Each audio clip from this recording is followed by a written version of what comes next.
Hello दोस्तों, तो आज हम बात करने वाले हैं the code of criminal procedure यानी सीआरपीसी के चैप्टर 12 के बारे में। चैप्टर 12 में हमने कई सेक्शन डिस्कस कर चुके हैं, ठीक है। जहाँ पे हमने देखा था एफआईआर किस प्रकार से होती है 154 में, ठीक है। नॉन कॉग्निजेबल ऑफेंस में रिपोर्ट कैसे दर्ज कराई जाती है, और साथ ही साथ हमने देखा था वो रिपोर्ट किस प्रकार से सबमिट की जाती है 157 में रिपोर्ट, ठीक है ना। रिपोर्ट कैसे दी जाएगी ये हमने देखा था सेक्शन 157 में। उसी प्रकार से सेक्शन 159 तक के प्रोविजन हम कवर कर चुके हैं, और आज हम डिस्कस करेंगे सेक्शन 160 से लेकर सेक्शन 163 तक के प्रोविजन, जहाँ पे बताया गया है कि जो पुलिस है वो किस प्रकार से विटनेस को एग्जामिन करती है, और साथ ही साथ किस जो वहाँ पे कथन किए जाते हैं विटनेस द्वारा या फिर किसी और व्यक्ति के द्वारा, तो उस पर हस्ताक्षर करना क्या आवश्यक है, क्या आप मना कर सकते हैं। ये सारी चीज़ें हम डिस्कस करेंगे आज के लेक्चर में, और साथ ही साथ हम नेक्स्ट लेक्चर में हम कवर करेंगे 164, जो काफ़ी ज़्यादा इंपॉर्टेंट लेक्चर है, ठीक है। जहाँ पे बताया गया संस्कृति कौन रिकॉर्ड करता है, कन्फेशन, और किस प्रकार से रिकॉर्ड होती है, संस्कृति होती क्या है, ये सारी चीज़ें बताया गया है 164 में, ठीक है। तो इसको नेक्स्ट लेक्चर में कवर करेंगे, तो बने रहेंगे एंड तक हमारे साथ। तो चलिए स्टार्ट करते हैं आज का सेशन। इस वीडियो को लाइक करें, हमारे चैनल को सब्सक्राइब कर बेल आइकन जरूर प्रेस करें हमारी न्यू वीडियो सबसे पहले देखने के लिए। तो यहाँ पर सबसे पहले बात करें सेक्शन 160। ये काफ़ी इंपॉर्टेंट सेक्शन है और काफ़ी बार एग्जाम में पूछा जा चुका है, ठीक है ना। यदि आप जुडिशरी तैयारी करें उसमें भी काफ़ी ज़्यादा हद तक ये इंपॉर्टेंट सेक्शन है, सेक्शन 160। जहाँ पे बताया गया साक्ष्यों को हाजिर करने की पुलिस की अपेक्षा, यानी यहाँ पे पुलिस की एक पावर बता दी गई है कि यहाँ पर जो पुलिस है वो क्या कर सकता है, किसी विटनेस को एग्जामिन करने के लिए उससे अपेक्षा कर सकता है वहाँ की वो जहाँ पर भी पुलिस बुलाए वहाँ पे वह हाजिर हो। लेकिन अब यहाँ पे पुलिस की पावर तो बता दी गई, लेकिन और कहाँ पे पुलिस को पावर है। जैसे सेक्शन 41 आता है आपका सीआरपीसी का, जहाँ पे बताया गया है वारंट के बिना भी अरेस्ट किया जा सकता है। सेक्शन 51 में क्या बता दिया गया है कि जहाँ अजमानती वारंट के अधीन किसी व्यक्ति की तलाशी ली जा सकती है, ठीक है। जहाँ पे अजमानती वारंट के अधीन गिरफ्तार किया गया है उस व्यक्ति की तलाशी ली जा सकती है। और यहाँ पर एक और सेक्शन है 102 में सीजर रिपोर्ट यहाँ पर बनाई जाती है, यानी जो मान लीजिए पुलिस को संदेह है कि यहाँ पर क्या है कि जो संपत्ति है वो चोरी की हुई है, यानी चुराई हुई संपत्ति है, तो वहाँ पर क्या किया जा सकता है, उस संपत्ति को सीज किया जा सकता है, पुलिस के द्वारा अपगृहित किया जा सकता है। तो ये कुछ सेक्शंस हैं कि आप इसको ध्यान में रखिए, 41, 51 और 102, जहाँ पे सीजर रिपोर्ट बनाई जाती है 102 में। अब आप बात करते हैं 160 की। तो 160 में क्या बताया गया है कि कोई पुलिस अधिकारी जो इस अध्याय के अधीन अन्वेषण कर रहा है, यानी कि जो आईओ है, इन्वेस्टिगेटिंग ऑफिसर है, वो क्या कर सकता है चैप्टर 12 के अधीन। अभी इस अध्याय की बात करें तो अध्याय कौन सा है, चैप्टर 12 आपका यहाँ पर बताया गया है। तो चैप्टर 12 के अधीन जो भी पुलिस अधिकारी इन्वेस्टिगेशन कर रहा है, अन्वेषण कर रहा है, उस अपने थाने की या किसी पास के थाने की सीमाओं के अंदर विद्वान किसी ऐसे व्यक्ति से जिसकी दी गई इत्तला से या अन्यथा उस मामले के तथ्यों और परिस्थितियों से परिचित होना प्रतीत होता है, अपने समक्ष हाजिर होने की अपेक्षा लिखित आदेश द्वारा कर सकता है और अपेक्षा अनुसार हाजिर हो। अब यहाँ पे क्या है, जो पुलिस है, पुलिस ऑफिसर को लगता है, कौन सा पुलिस ऑफिसर, जो इन्वेस्टिगेटिंग ऑफिसर है, जो आईओ है आपका, जो अन्वेषण कर रहा है, उसको ऐसा प्रतीत होता है कि जो उसकी स्थानीय अधिकारिता है, थाने की स्थानीय सीमा है उसके अंदर, या फिर उसके जो पास के थाने हैं उसकी सीमाओं के अंदर क्या होता है कि कोई ऐसा व्यक्ति है जो मामले के तथ्यों और परिस्थितियों से परिचित है। हो सकता है वो साक्ष्य के रूप में कुछ ऐसा प्रस्तुत कर सके, कथन दे सके जो उस मामले की जो जिसकी जांच की जा रही है उसमें रिलेवेंट हो। तो वहाँ पर उसको ऐसा लगता है कि इसे परिचित है, तो उसको क्या बुला सकता है, मतलब कि ऐसा नहीं कि ओरली हम आदेश दे दिया कि जाओ पकड़ के लाओ, या फिर बोल दिया कि आओ यहाँ पे, फ़ोन लगा दिया कि आप आओ यहाँ पे स्टेटमेंट दो, ऐसा नहीं हो सकता। यहाँ पे क्या है, लिखित में आदेश देना होगा। जैसे कोर्ट क्या करती है, समन जारी करती है, उसी प्रकार से पुलिस क्या है, पुलिस तो समन जारी कर नहीं सकती, तो यहाँ पे एक लिखित आदेश देती है। तो लिखित आदेश देगी कि आप वहाँ पर हाजिर हो जहाँ पर पुलिस अधिकारी ऐसा कहता है। अब यहाँ पर एक प्रोवाइजो है। प्रोवाइजो क्या कहता है कि किसी पुरुष से जो 15 वर्ष से कम आयु का है या 65 वर्ष से अधिक आयु का है। अब यहाँ पे तो किसी को भी बुला सकता है, नॉर्मल ये जनरल प्रोविज़न हो गया। लेकिन यहाँ पे एक एक्सेप्शन है, परंतु प्रोविजो दे दिया है कि यहाँ पर बता दिए कि जो पुरुष है यानी कि मेल है वो 15 वर्ष से कम का है, या फिर वो 65 वर्ष से अधिक का है। या तो 15 वर्ष का कम का है तो वो बालक ही है, ठीक है। तो या फिर जो 65 वर्ष से अधिक का है तो उसमें आ नहीं सकता है वहाँ। या फिर कोई ऐसी स्त्री है या फिर कोई किसी मानसिक या शारीरिक रूप से निःशक्त व्यक्ति है, तो वहाँ पर ऐसे स्थान में जिसे ऐसा पुरुष या स्त्री निवास करते हैं भिन्न किसी स्थान पर हाजिर होने की अपेक्षा नहीं की जाएगी। यानी कि जो पुलिस ऑफिसर है किसी व्यक्ति को बुला सकता है, लेकिन यहाँ पर किसको नहीं बुला सकता है, कोई किसी ऐसे पुरुष को जिसकी उम्र कितनी है, 15 वर्ष से कम या 65 वर्ष से अधिक की हो। ये सबसे ज़्यादा इम्पोर्टेंट है कि यहाँ पे ये इससे क्वेश्चन आते हैं कि जो 15 वर्ष से कम का है या 65 वर्ष से अधिक का है तो उसको क्या पुलिस बुला सकती है, नहीं बुला सकती। यहाँ पर ये बताया गया है कि यहाँ पर जहाँ पर भी ऐसे व्यक्ति बोलेंगे कि इस स्टेटमेंट रिकॉर्ड किया जाए तो पुलिस ऑफिसर खुद जाएगा, स्वयं जाएगा वहाँ पर। या फिर कोई ऐसी स्त्री है जिसका स्टेटमेंट रिकॉर्ड करना है, या फिर कोई ऐसा व्यक्ति है जिसकी मानसिक शारीरिक रूप से निःशक्त है, डिसेबिलिटी है, तो वहाँ पर उस व्यक्ति की अपेक्षा अनुसार जाएगा जहाँ पर वह व्यक्ति कहेगा कि ऐसा स्टेटमेंट रिकॉर्ड करना है। ठीक है, कहाँ पर, जहाँ पर ऐसा पुरुष या स्त्री निवास करती है वहीं पर ये ऐसा रिकॉर्ड किया जाएगा। ये सबसे ज़्यादा इंपॉर्टेंट ये प्रोवाइजो है आपका 160 का। सेकंड आपका कहता है कि अपने निवास स्थान से भिन्न किसी स्थान पर उपधारा 1 के अधीन हाजिर होने के लिए प्रत्येक व्यक्ति के उचित खर्चों के पुलिस अधिकारी द्वारा संदाय कराने के लिए राज्य सरकार इस नियम बनाए गए नियमों को बंद कर सकती है। यानी कि जो जिस स्थान पर बुलाया जा रहा है इनको पुलिस ऑफिसर को, अब वहाँ पे हाजिर होने के लिए खर्चे भी लगेंगे, तो खर्चे का संदाय पुलिस अधिकारी द्वारा कराने के लिए पुलिस क्या कहेगी, भाई हमारे लिए तो कुछ खर्चे तो दो, कि हम अपने पेट्रोल लगा के थोड़ी जाएंगे, कि यहाँ पे गाड़ी लेके जाएंगे, खर्चे तो लगेंगे उसमें। तो वहाँ पर राज्य सरकार से कहते हैं कि आप कुछ तो नियम बनाइए। तो यहाँ पर राज्य सरकार क्या कर सकती है, नियम बना सकती है कि यहाँ पर जो भी खर्चे होंगे उसको संदाय किया जाएगा।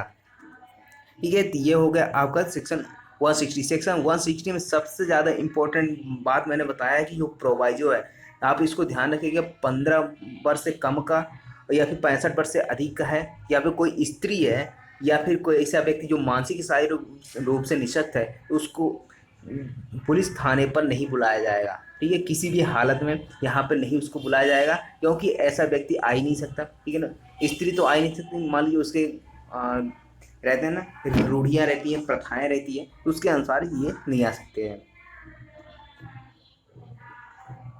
अब बात कर, अब यहाँ पे 161 में क्या बोला, जैसे ही अब पुलिस ने अपेक्षा की, अपेक्षा कैसे किया था, लिखित में ऑर्डर किया था कि किसी भी विटनेस को, जिससे उसको ऐसा लगता है कि वो क्या है, परिचित व्यक्ति है। किससे परिचित व्यक्ति है, मामले के तथ्यों और परिस्थितियों से। वहाँ पे आप अंडरलाइन करिएगा, मामले के तथ्यों और परिस्थितियों से वह व्यक्ति परिचित है, तभी वो क्या करेगा, पुलिस अधिकारी, कौन सा पुलिस अधिकारी, जो इन्वेस्टिगेटिंग ऑफिसर है, आईओ है, वो क्या करेगा, लिखित में अपेक्षा ऐसी करता है कि आप यहाँ पे हाजिर होइए और वहाँ पे आप अपना स्टेटमेंट दीजिए जो भी रिलेवेंट फैक्ट हो।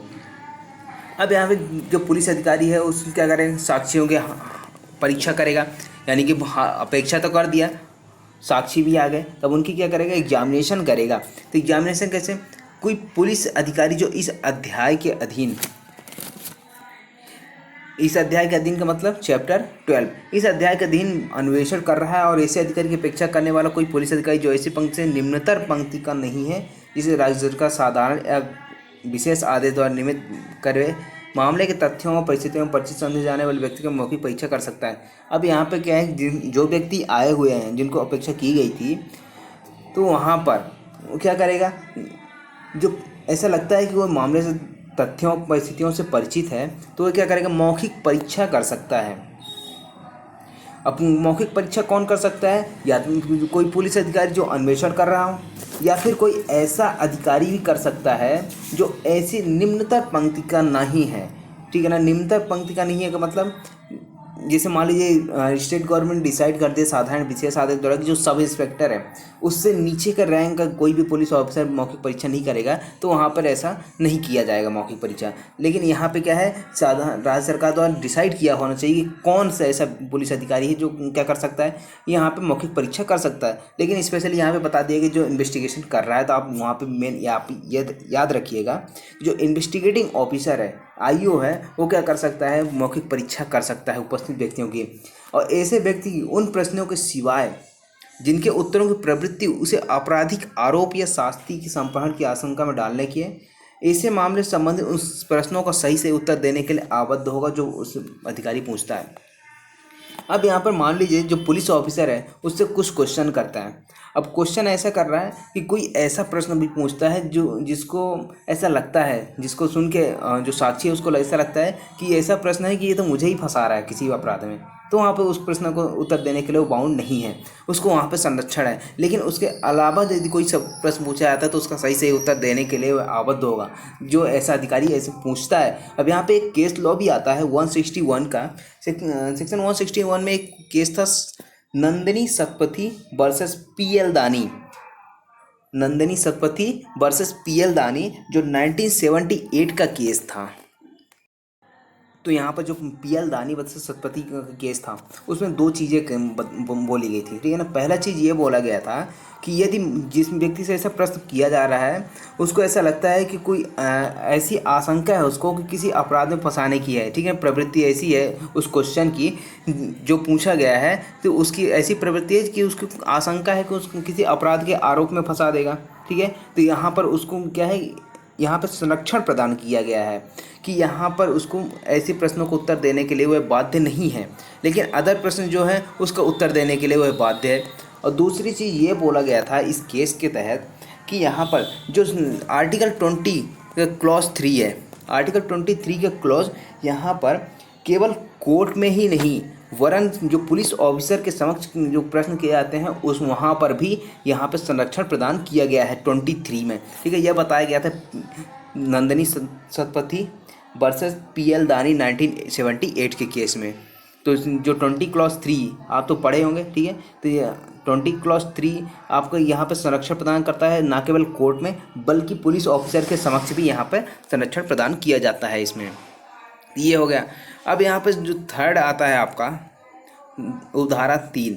उपधारा 3 क्या कहते हैं, पुलिस अधिकारी इस धारा के अधीन परीक्षा के दौरान उसके समक्ष किए गए किसी भी कथन को लेखबद्ध कर सकता है, और यदि वह ऐसा करता है तो प्रत्येक ऐसे व्यक्ति कथन का पृथक और सही अभिलेख बनाएगा जिसका वह कथन अभिलिखित करता है। यानी कि जो ऐसे मौखिक परीक्षा की जा रही है, जो उस विटनेस से जिस वो मामले के तथ्यों और परिस्थितियों से परिचित था, अब वहाँ पे क्या किया जाएगा, जो भी प्रश्न किए जा रहे हैं उसके उत्तर दिए जा रहे हैं तो उसको लेखबद्ध किया जाएगा, उसको रिकॉर्ड किया जाएगा पुलिस ऑफिसर के द्वारा। परंतु इस उपधारा के अधीन दिए गए कथन को श्रव्य दृष्टि इलेक्ट्रॉनिक माध्यम से भी अभिलिखित किया जा सकता है। यानी कि जो स्टेटमेंट दिए जा रहे हैं उनको क्या किया जा सकता है, इलेक्ट्रॉनिकली उसको रिकॉर्ड किया जा सकता है, वीडियोग्राफी के माध्यम से इसको रिकॉर्ड किया जा सकता है।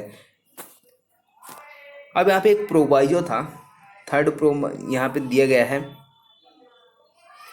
यहाँ पे लिखा हुआ है कि ये 2008 में जोड़ा गया है प्रोवाइजो है, परंतु यह है कि किसी ऐसी स्त्री का कथन जिसके विरुद्ध भारतीय दंड संहिता की धारा 354, 354A, 354B, 354CD, 376A, B, C, D, 509, ठीक है ना, यहाँ तक कि जितने भी रेप से रिलेटेड मामले हैं, छेड़खानी से रिलेटेड मामले हैं, महिला की लज्जा भंग से संबंधित है, तो यहाँ पे जितने भी मामले हैं उसके अधीन किसी अपराध के किए जाने के प्रयत्न किए जाने का कथन किया गया है तो किसी महिला पुलिस अधिकारी या किसी महिला अधिकारी द्वारा लिखित किया जाएगा। ये 2008 का यहाँ पे अमेंडमेंट था, 2008 में जोड़ा गया था कि इससे रिलेटेड जो भी स्टेटमेंट हैं वो कैसे रिकॉर्ड किए जाएंगे, वो महिला के द्वारा ही रिकॉर्ड किए जाएंगे।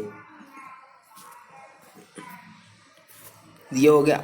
अब उसके बाद आता है आपका 162 में क्या है कि पुलिस से किए गए कथनों को हस्ताक्षरित ना किया जाना। अब यहाँ पे एक चीज़ और जो 161 में है, 161 में जो स्टेटमेंट रिकॉर्ड किए जाते हैं इसमें ये एविडेंस के रूप में मान्य तो नहीं होते, लेकिन यहाँ पे इसका जो स्टेटमेंट है उसको कॉन्ट्राडिक्ट किया जा सकता है, ठीक है, खंडन किया जा सकता है किसी भी माध्यम से। तो यहाँ पे जो 161 का स्टेटमेंट है उसको एविडेंस के रूप में नहीं माना जाता, लेकिन 164 का जो स्टेटमेंट होता है उसको रिलेवेंट माना जाता है, ठीक है ना। वो कन्फेशन है, वो मजिस्ट्रेट के द्वारा रिकॉर्ड किए जाते हैं। उसके बाद सेक्शन 162 क्या बात करता है, पुलिस से किए गए कथनों को हस्ताक्षरित ना किया जाना। अब यहाँ पे जो स्टेटमेंट दिए जा रहे थे पुलिस अधिकारी के समक्ष, तो चैप्टर 12 के अधीन अन्वेषण के दौरान किया गया कोई भी कथन यदि लेखबद्ध किया जाता है तो कथन करने वाला व्यक्ति द्वारा हस्ताक्षरित नहीं किया जाएगा। अब यहाँ पे जिसके कथन रिकॉर्ड किए गए हैं पुलिस के द्वारा, अब उससे यह अपेक्षा नहीं की जा सकती कि आप इस पर हस्ताक्षर करें ही, ठीक है, बाउंड नहीं है कि आप उस पर हस्ताक्षर करें। आपने स्टेटमेंट दे दिया, बस हो गया, आपका नाम आ गया, बस हो गया, बहुत है। यहाँ पे आप जरूरी नहीं कि आपसे साइन करवाई जाए। यदि आपसे कोई ऐसा कहता है पुलिस ऑफिसर, तो आप उससे मना कर सकते हैं, हम इस पर साइन नहीं करेंगे, ठीक है। क्यों? क्योंकि आपको राइट मिला है 162 से। तो यहाँ पे हस्ताक्षर नहीं किया जाएगा, और ना ऐसा कोई कथन और उसका कोई अभिलेख, चाहे पुलिस की डायरी में हो या ना हो, और ना ऐसे कथन का अभिलेख कोई भाग ऐसे किसी अपराध में जो कथन किए जाने के अन्वेषणाधीन था, किसी जांच या विचारण में इसके पश्चात यथा उपबंधित के सिवाय किसी प्रयोजन के लिए उपयोग, यानी कि यदि आपके स्टेटमेंट जिस जांच या विचारण के लिए लिया गया था तो उसी के लिए भी उपयोग किया जाएगा, अन्य में उपयोग में नहीं लाया जाएगा अन्य मामले में। ठीक है ना, ये भी बता दिया गया यहाँ पर कि जिस मामले के लिए आपका स्टेटमेंट रिकॉर्ड किया जा रहा है सिर्फ उसी मामले के लिए यहाँ पे लिया जाएगा, क्योंकि यहाँ पे तो आपके हस्ताक्षर तो है नहीं, ठीक है। तो यहाँ पर एविडेंस के रूप में भी नहीं माना जाता, यहाँ पर आपका जो स्टेटमेंट है उसको कॉन्ट्राडिक्ट किया जा सकता है। परंतु जब कोई ऐसा साक्षी जिसका कथन उपयुक्त रूप से लेखबद्ध कर दिया गया है, ऐसी जांच या विचारण अभियोजन की ओर से बुलाया जाता है, यानी कि जिसका कथन है, जिसका स्टेटमेंट रिकॉर्ड किया गया है पुलिस के द्वारा, अब उसको क्या किया जाएगा, यदि अभियोजन के द्वारा, जो प्रोसिक्यूशन होता है, गवर्नमेंट एडवोकेट होते हैं, ठीक है ना, तो वहाँ पर उनके द्वारा यदि बुलाया जाता है तब उसके कथन का कोई भाग सम्यक रूप से साबित कर दिया गया है तो अभियुक्त द्वारा न्यायालय की अनुज्ञा से अभियोजन द्वारा उसका उपयोग ऐसे साक्ष्य खंडन करने के लिए, अब वही चीज़ होगी जैसे मैंने बताया था कि उसका कॉन्ट्राडिक्ट किया जा सकता, खंडन किया जा सकता है। यदि मान लीजिए अभियोजन ने बुलाया, उसके स्टेटमेंट हो गए थे और उसने उसको साबित भी कर, जो उसके कथन थे उसको साबित कर दिया, तब यहाँ पे अभियुक्त के पास भी तो राइट होगा कि उसको क्रॉस करे या फिर कुछ और चीज़ करे। तो यहाँ पर क्या है कि अभियुक्त द्वारा क्या किया जाएगा, न्यायालय की अनुज्ञा से, न्यायालय की परमिशन के बाद ही ऐसे साक्षी का खंडन करने के लिए जो सेक्शन 145 है, सेक्शन 145 किसकी, जो एविडेंस एक्ट है, इंडियन एविडेंस एक्ट, उसके अनुसार, और जब ऐसे कथन का कोई भाग इस प्रकार उपयोग में लाया जाता है तब उसका कोई भाग ऐसे साक्षी की पुनः परीक्षा में भी, किंतु उसकी प्रति परीक्षा में निर्दिष्ट किसी बात का स्पष्टीकरण के प्रयोग से ही उपयोग में लाया जा सकता है, यानी कि उसका पुनः परीक्षण भी किया जा सकता है, प्रति परीक्षण भी किया जा सकता है, इसका खंडन किया जा सकता है।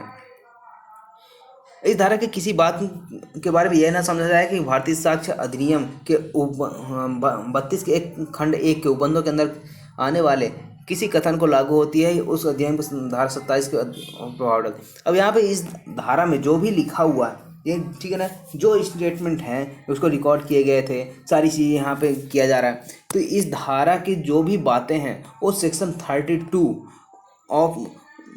का उपधारा 1 किसका, इंडियन एविडेंस एक्ट का, और धारा 27 इस पर प्रभाव नहीं डालती है इस धारा के। तो 32A क्या कहती है, मृत्युकालिक कथन से संबंधित है, और 27 क्या कहती है कि जो चीज़ डिस्कवर हो गई है उसको साबित किया जा सकता है।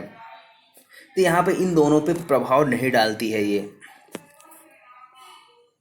उसके बाद अब नेक्स्ट आता है आपका कि 163 में क्या बता दिया गया है कि कोई पुलिस अधिकारी या प्राधिकार वाला अन्य व्यक्ति भारतीय साक्ष्य अधिनियम की धारा 24 यथा वर्णित कोई उत्प्रेरणा, धमकी या वचन ना देगा और ना करेगा, ना दिलवाएगा और ना करवाएगा। अब यहाँ पर क्या है कि कोई स्टेटमेंट ऐसा रिकॉर्ड किया जाता है पुलिस अधिकारी के द्वारा, फिर अन्य प्राधिकार वाले किसी व्यक्ति के द्वारा, कि उसको धमकी दी जा रही है कि ऐसा करो नहीं तो हम मार देंगे, या फिर कोई और भी चीज़ें हैं, ठीक है ना, धमकी देता है, उत्प्रेरणा देता है, कोई ऐसा वचन देता है कि तुम ऐसा अधिक करते हो, जो स्टेटमेंट उन्होंने बोला वो तुम एक्सेप्ट करते हो तो तुमको छोड़ दिया जाएगा या फिर तुमको कुछ पैसे दिए जाएंगे, ये सारी चीज़ें हैं, ठीक है। तो यदि ये उत्प्रेरण, धमकी या वचन रहेगा तब यहाँ पे इसका कोई मतलब का नहीं रहेगा, ठीक है, ये रेलिवेंट नहीं माना जाएगा, यहाँ पे बता दिया गया है। अब यहाँ पे ये जो सेक्शन 24 है इंडियन एविडेंस एक्ट की, इसमें तो ये चीज़ें हैं, उत्प्रेरण, धमकी, वचन, ये स्टेटमेंट में ये तीनों चीज़ें हट जाती हैं, इसका प्रभाव खत्म हो जाता है, तो 28 में यह रेलिवेंट हो जाता है वही फैक्ट। तो यहाँ पे 24 का इंडियन एविडेंस एक्ट के साथ 28 में भी है, ठीक है। तो 163 और इसी से रिलेटेड आपको प्रोविजन CRPC में मिलेगा 316 में भी, ठीक है। 316 आप जब देखेंगे तो वहाँ पर भी सेम प्रोविज़न आपको मिल जाएगा, ठीक है। तो आई होप आपको ये समझ में आया होगा। तो नेक्स्ट हम पढ़ेंगे 164 संस्वीकृतियों और कथनों को अभिलिखित करने संबंधी प्रावधान, ठीक है। तो बने रहेंगे एंड तक हमारे साथ।